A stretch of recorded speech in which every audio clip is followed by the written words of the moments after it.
Welcome to Realtor Therapy with Steph and Kel. We're your hosts, Stephanie Campbell and Kelly Dugan, top producing agents with the Gold Group at Properties Christie's International. With over $200 million in sales, we've seen it all. The wins, the losses, and the downright insane moments that come with being a realtor. This podcast is your no BS, unfiltered look into the world of real estate. Whether you're an agent needing a therapy session or looking to level up your game, we've got real stories, real problems, and real talk. And hey, if you're a client, stick around. You might just pick up a few trade secrets. Let's get into it. Welcome. You always wait for me to talk first. You know why? Because when I used to edit, if we talked too close to the clap, it was like hard for me to. So that's why. I'm so thirsty looking at you drink that. You want a sip? No, ew. I want my own water. I can see it from here. Molly? Ew? What the hell is ew? You wouldn't have a sip of my water? No. Only if I was in the Sahara Desert. Why? Are you a germaphobe? I didn't know I it. am 100%. Ask Niall. The kids come to take my water, and I'm like, no! Well, I feel like kids is one thing because they leave floaties. But they're your kids. Well, yes, but I'm saying, I'm talking just the sheer fact of a kid. Like, I'll let my nieces and nephews drink out of my stuff, but I know there's food in there. And I'm going to... No, it's so gross. It's funny because even Niall, I don't want him drinking from my water. But if I'm desperate and I don't want to go downstairs at night, I will have a sip of his, but I would never let him have a sip of mine. See, I'll take sips of everyone's drinks. I'm kind of notorious for it. Oh, ask Amanda too. Anytime Amanda has something, I'm like, ooh, can I have a sip? Corey, if he has a pop, forget it. Because I don't want to open my own pop. I don't want those calories, but I want a big old gulp of his. And he gets so annoyed. I could have a sip of Niall's pop. Yeah. I just don't want to give him a sip of mine. All right. I love you, Niall. I was going to ask you a question today. Okay, let's hear it. I love that. It's very rare that you do that. So my question is, Miss Kelly Dugan, I'm scared. let's pretend I'm a realtor. Okay. No. You say, aren't you? Let's pretend I'm a buyer. Okay. And I have 16 neighborhoods that I want to live in. Oh, I know. God. I know this happens to me quite Kill often. me. And I cannot decide where to buy. I love all these different areas. Maybe I want to be next to my aunt that lives in Iowa. Maybe I want to be next to my cousin that lives in Mantino. I have no idea what I'm going to do. My budget's all over the place. What do you tell me? How do you tell me to help decide? I say, well, usually when you're buying a house, usually the location. And in instances that you're not, well, then the next thing that we have to look at is it's going to be about the house then. So I am going to try to get every bit of nitty gritty information as to what they are looking for in a home. Mm-hmm. That way I could vet it let's just say they send me 10 different homes in 10 different, towns that they want to see. I'm going to go through all of those with a fine tooth comb and say, remember you wanted a 2-car garage. This one has a 1-car. Remember, I will try to narrow it down so hard with the house, because if you have that many, and remember I had to kindly fire my clients because they were that much all over the board. I couldn't take it on. I gave it to Frankie. Yeah. When you are that all over the board, and usually I will say, if you have a client like that, hopefully 1 or maybe 2 full long bulk day of showings in different towns will help narrow it out from moving forward, Okay. But that is annoying. How would you handle it? Because this happens to me quite often, I usually say to people, go to the different towns. Yeah. Get to know them. Go have brunch in each of the towns. I'm setting 6 months later, they come back. They're like, okay, I did everything you told me to. And get the vibe. Catch the vibe of that area. You're going to get to know, go to their grocery stores if that's your people, if that's your crowd, if you're into it, then proceed. But you know what I mean? I think that's the best way to kind of catch the gist. And if you're single and you don't have kids, that's what you're doing on a Sunday anyway. You're going to brunch. Take a different Sunday. Go to Glenview. Go to, wherever people want to live. The other thing I say is oftentimes whether you're having kids or not having kids, school district should be so important. Yeah. So I tell them to go on to illinoisreportcard.com and you can compare all the different schools. Like you Smart. can get down to the nitty gritty, in your words, of like how many free lunches are they handing out? What's the classrooms like? Wow. What like the financial demographic, and like there's so many different, like the test scores and like all that kind of stuff. That might be important to you to know. And I mean, think for resale, it should be important to everybody, but schools usually drive home prices. So. Yeah. And also too is kind of determining, and this is something even for like us to just naturally pick up on when we get to know our client a little bit better, like what's most important to them in the sense of like, is it price? Because I guarantee you that, you know, there's a handful of these towns in there that have lower taxes than the others. Or is it, you know, walkability? Is it all of those things? Kind of what, or do you want to be more of like a quiet farm town, or do you want like somewhere that you could walk to, and you know, that kind of thing. Yep. But yeah, that was a good question. Good stuff. Okay. The other thing I wanted to talk about briefly today is timing is everything. Timing is really everything. everything. That's like kind of everything in life, isn't it though? Yeah, but a lot of it you can't really control all the time. But I still think it remains true. If that makes sense. Timing is everything. Like if I didn't walk into the bar that night. No, if you didn't know, wait, actually timing is everything. Because if you didn't walk into the bar that night in college and meet Niall, me and you wouldn't be sitting Kelly here. and I would never be sitting here today. Yeah. I know. So timing led me to my true love. Yes, truly. Kelly, do good. Thank you, Niall, for being the connecting bridge Oh, to me God. and Stephanie. How funny is it that Niall is the one who introduced us of all people? I know, it is funny. But the reason I say that is because funny enough, I put a home on the market not that long ago. We're in fall market right now. If somebody's What do you listening. mean by not that long ago? Because right now it is November 10th. So just to get a Molly? good feel. Phone a friend. What day did I put the listing that I will not speak of, but you know that I'm talking about? I have a stale. Oh, I actually have. I have not. Well, I wouldn't call this one necessarily stale yet, but I do have one kind of stale listing right now. Something to keep in mind is that regardless, right, spring market is always, no matter what is going on in the world, is going to be better than fall market. What are your dates of spring market? Because I have mine and I reference it all the time to clients. When they're like, Wow. what's the best time to sell? I say anytime between X and X, in my opinion, in the suburbs where I work is the best time. Okay. I usually say, you know, the peoples, a lot of people believe that spring market kicks off, no pun intended, or pun intended, I guess, after Super Bowl, Yeah. right? That's like a huge suburb, old school realtor mentality. But because it's an old school realtor mentality, that rumor mill still spins. It still has and some so significance. buyers still think it, and buyers might hold off for that too. So, so really you say Super Bowl until, let's just say, June. I think the market slows down after 4th of July. Really?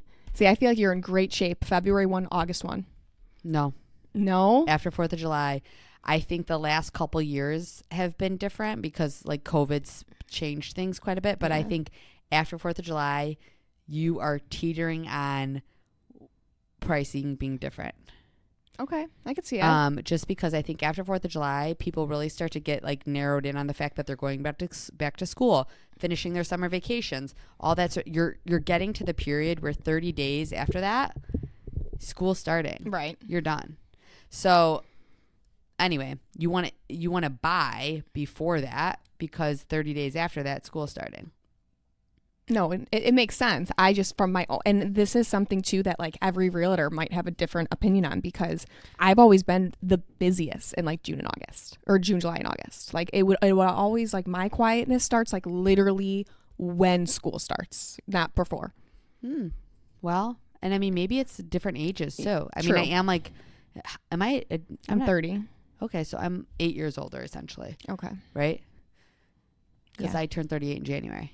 Oh, and I turned 31, so you're seven years older. Oh, yeah, because then I'll be 31 in March. Yeah. Oh yeah, I'm not that much older than you. No, 7 years. See? Ain't no thing. That ain't no thing. We're chicken wing. So anyway, but also in the city oftentimes, and some of this depends on the weather in January, I think spring market in the city kicks off as early as January sometimes. I So can see it. I just think that mentality of January is like, oh, new year, let's accomplish our tasks. Let's go get a house.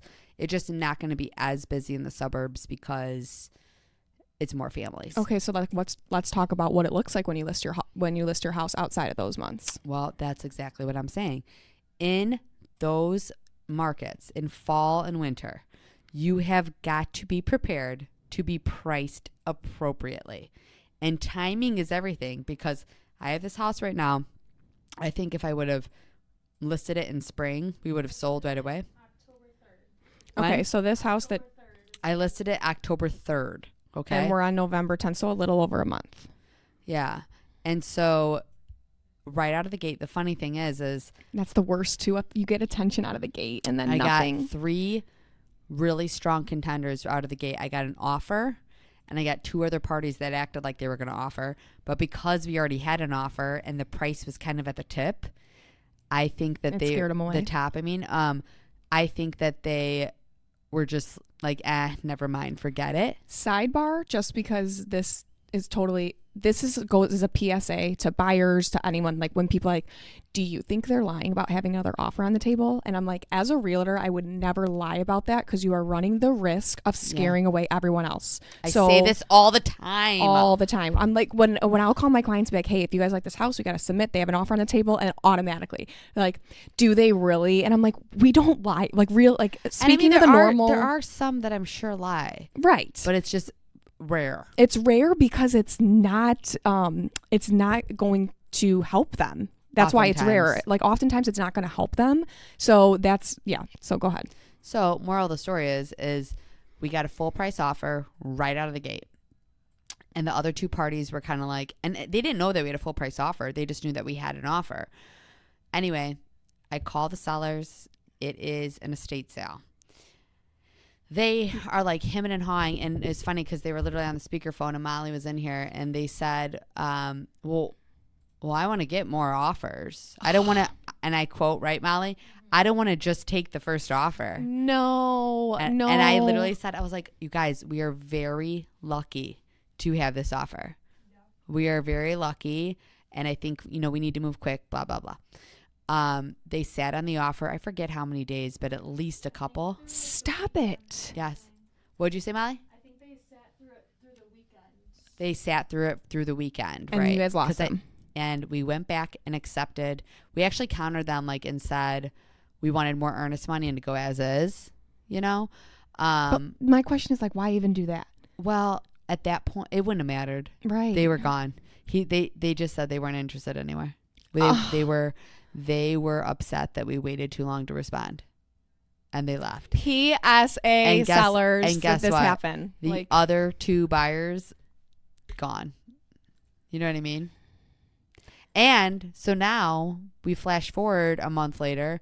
We dropped 10K, which still wasn't my advice. My advice was to drop further below the next price quarter where I thought we should have been from Jump Street.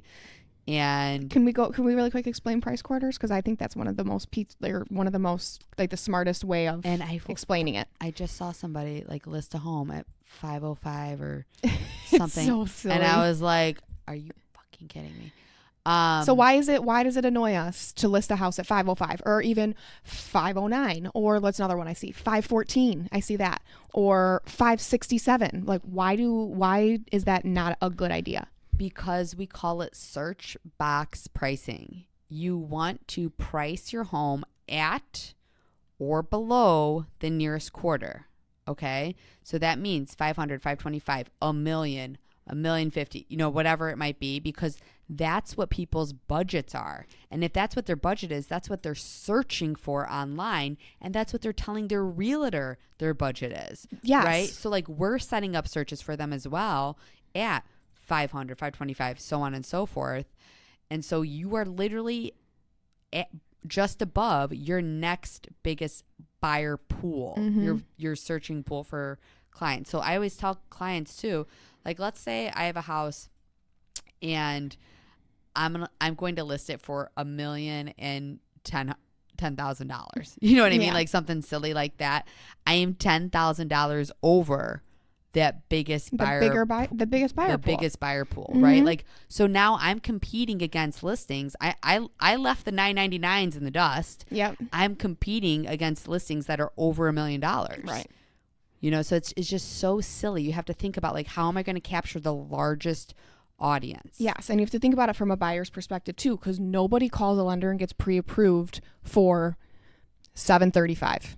You see $750 or Yeah. $800. And I actually had a client before, and that's how I explained it to them, because they were like, well, realistically, you know, they were on board that the house is worth and they'd be happy with $700, but they wanted to beef it up a little bit and get a little bit more. So what do you think about listing at $710?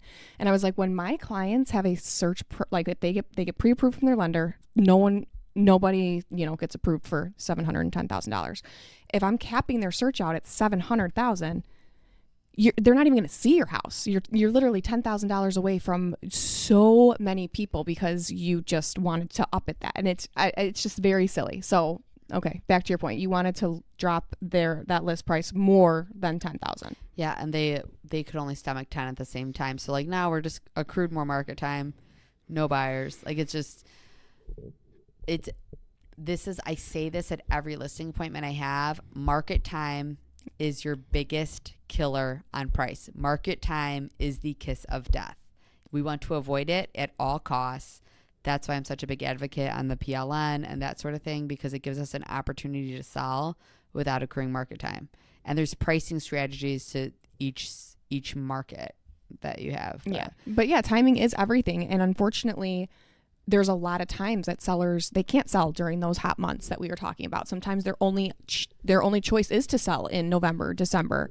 Right. And it's just all about setting realistic expectations and making it very clear to them that their neighbor who sold in May is not going there, and they sold for multiple offers in May, and you think that your house is better because you have an extra this over them. So let's say the neighbor's house in May sold for $600,000. They were listed for $550. They sold for $600 because it was May. There was nothing like it in that neighborhood. It was move-in ready. Now the neighbor calls me in December, wants to list, and is like, yeah, and then, you know, Johnny down the street sold for $600, but he doesn't have that brick paver patio and an updated AC, so I want to go at $625.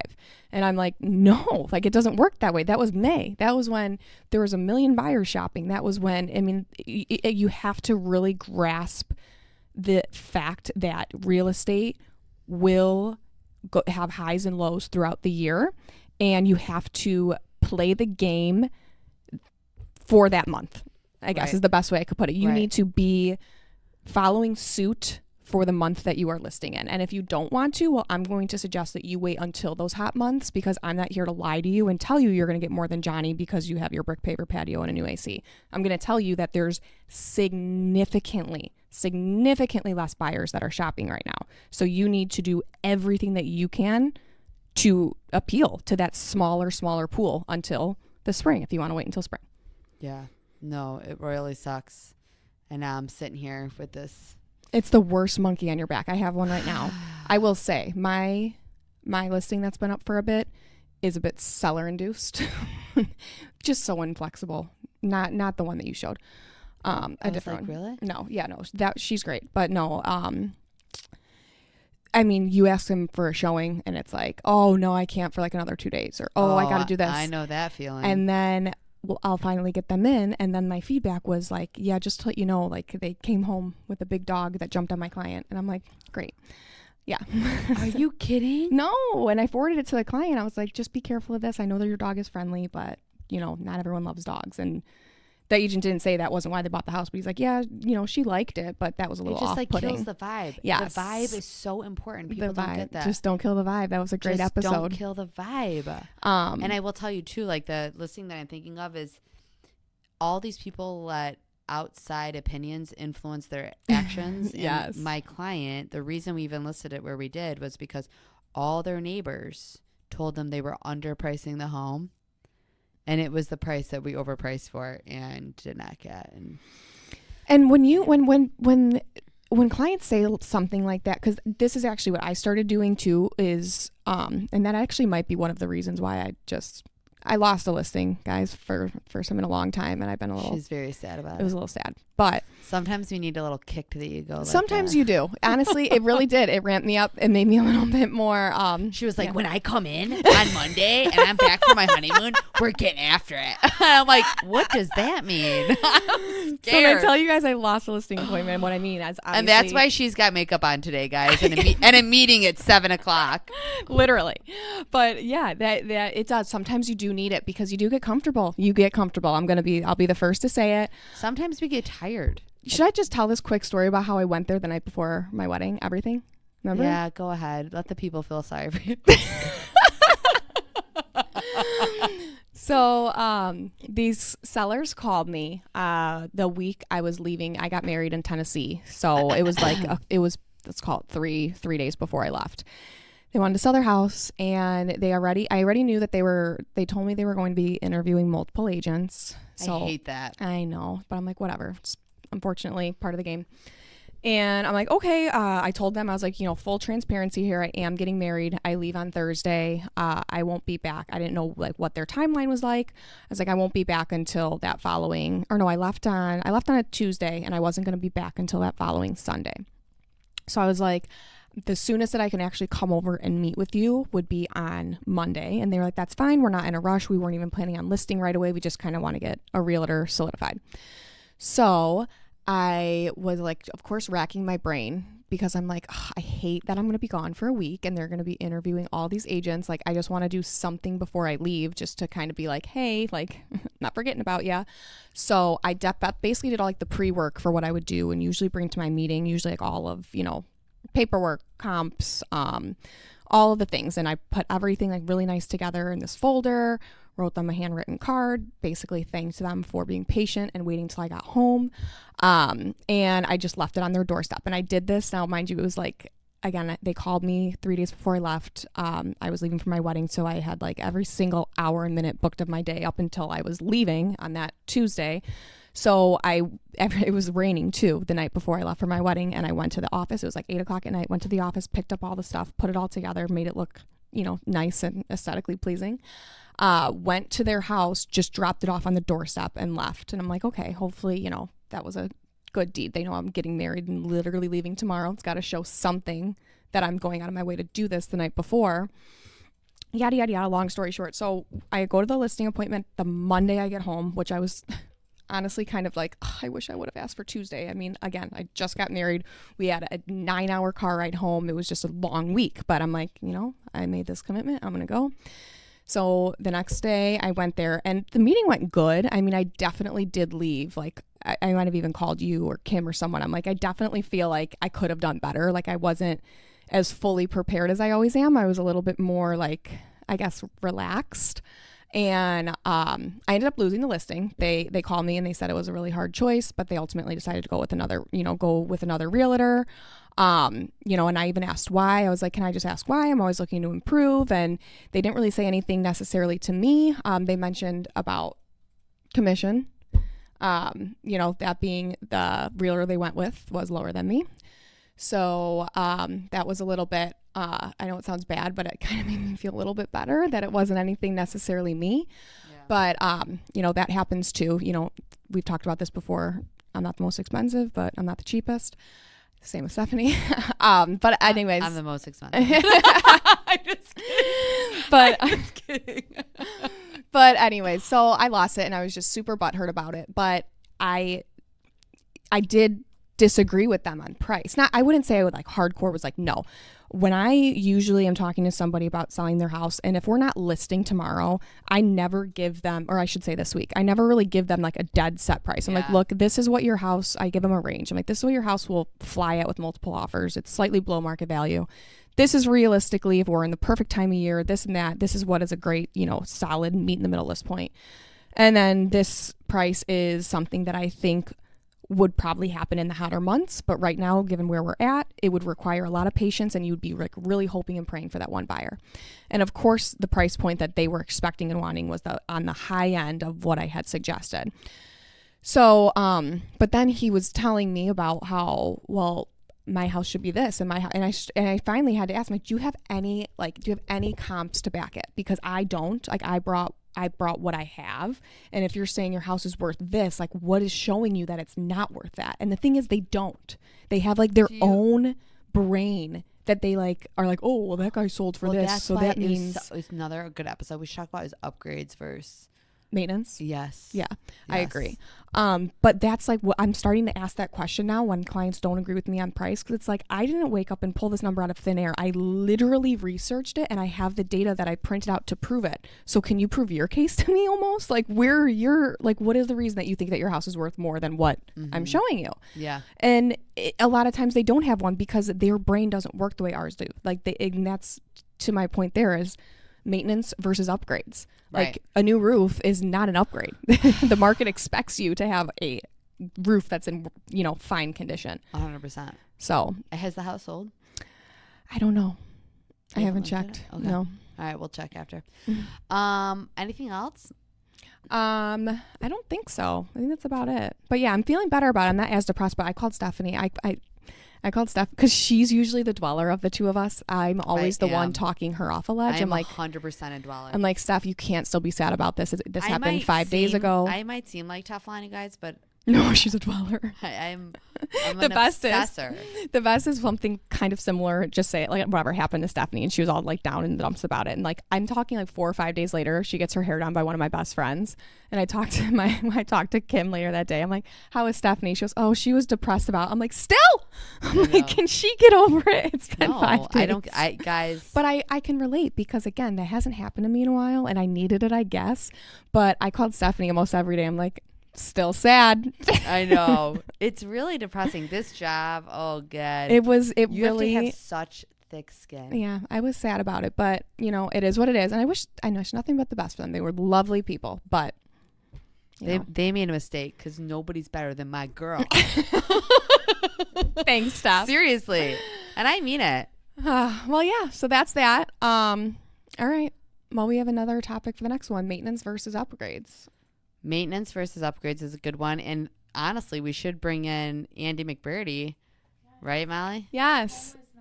A home is not maintenance free is what he wants to call the podcast. I love that title already. He owns a masonry and what, Molly, now? Tuck pointing. All that kind of stuff. He's got like a corner on the Western Bird Market. Love it. Mm-hmm. Yeah, so and that's another thing we're in the works of. We're going to get more interviews on here because we've been saying that for like a year, so we better. I know, so that's why I want to get some on the books. I'm literally going to text. I think we need to make a day that we like. Is it Mondays that we do the podcast? Is it Fridays? I think we've tried to do that, but I think it's. Is it my fault? I think it might be yours. I mean, your schedule's just tighter than mine. You have 2 kids. I don't. Okay. So. All right. Bye. Thanks for tuning in. Bye. That's a wrap on Realtor Therapy with Steph and Cal. If you loved what you heard, subscribe, leave a review, and follow us on social media. Got a wild real estate story or a topic idea? Drop it anonymously in the form in our show notes. We'd love to hear from you. Until next time, keep hustling, stay sane, and remember, we're all in this together.